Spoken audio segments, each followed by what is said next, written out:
astronomical winter's over, I can tell you that. Okay. And hey, the weather today and coming off of this weekend has just been absolutely wonderful. Yeah, if anything, we got to complain about the heat, not the cold this go around. I'm not complaining. Exactly. I am not going to be complaining about the heat at all.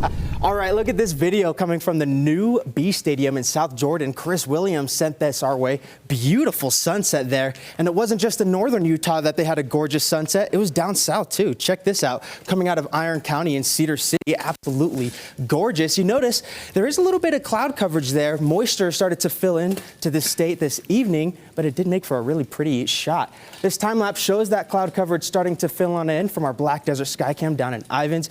Notice throughout the day that cloud cover really becomes overcast, but it's just the high altitude clouds.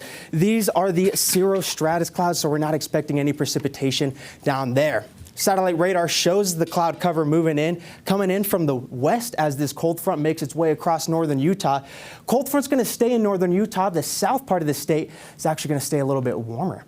Temperatures right now are in the 60s and 50s across the state. We have 57 degrees in Provo, Cache Valley at 55. We're still sitting comfortably in the 60s here in Salt Lake, 45 degrees for southwest Wyoming, and St. George sitting at a very nice room temperature, 68 degrees.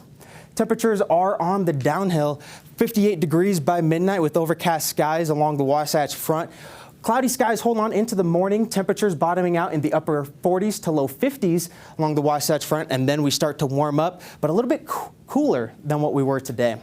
Lows tonight are going to drop into the 40s and 50s. That's actually not too bad. 50 degrees here in Salt Lake. That is really nice, and that's in part thanks to the cloud cover that kind of traps the heat near the surface so it can't escape into space overnight. So this futurecast is going to walk us through the next couple of days. That cold front passes, and then we could see a couple of sprinkles towards Cache Valley and eastern Box Elder County in the early morning hours here in the next few hours. And then daytime heating, as it adds a little extra energy into the mix, taps into that moisture. We could see another sprinkle or two up towards that area, but it's going to be very light, just a trace, really not even worthy of an umbrella. And then high pressure builds, bringing really nice conditions and really warm weather. So now here in the Wasatch Front, we did take a step back, but we do stay above average for the next couple days, Tuesday and Wednesday, before we really start to warm up.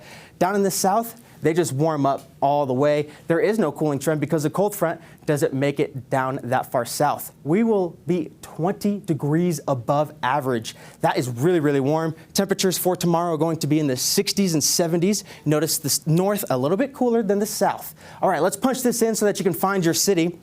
The Wasatch Front, we're going to be topping out in the mid-60s tomorrow, while the Wasatch Back hangs out in the upper 50s to low 60s. Central Utah, 70s down I-15, as well as Gunnison. And then the cooler spots will be in the 60s, 78 degrees for Green River, usually warmer over there. And then down in southern Utah, we have a mix of 60s and 70s, and 82 degrees in St. George. Really warm, and it only gets warmer from there. Partly cloudy skies tomorrow in St. George, warming to the 90s on Thursday, challenging records, and the 90s stick around all the way into the weekend.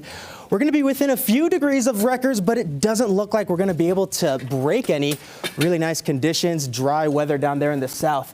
Up here in the north, there is that slight chance of wet weather tomorrow, but it's not very likely. Again, temperatures drop down into the 60s, but the 70s make a comeback pretty quickly. And yes, 81 degrees on Friday, just a couple degrees shy of the record then. I am a big fan.